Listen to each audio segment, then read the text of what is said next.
สำบายดีทุกคนวันนี้ก็สิพามาเลาะป่าทุกคนมาเบิ่งบรรยากาศแถวป่า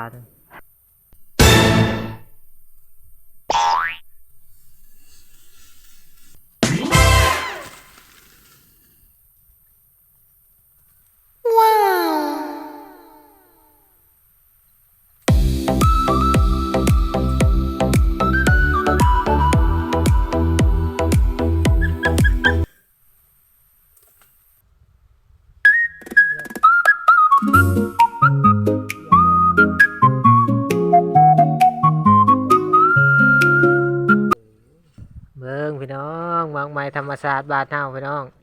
เต็มต้นเลยพี่น้องบรรยากาศดีเลยพี่น้องเพราะว่าธรรมศาสตร์คือสิ่งสำคัญพี่น้อง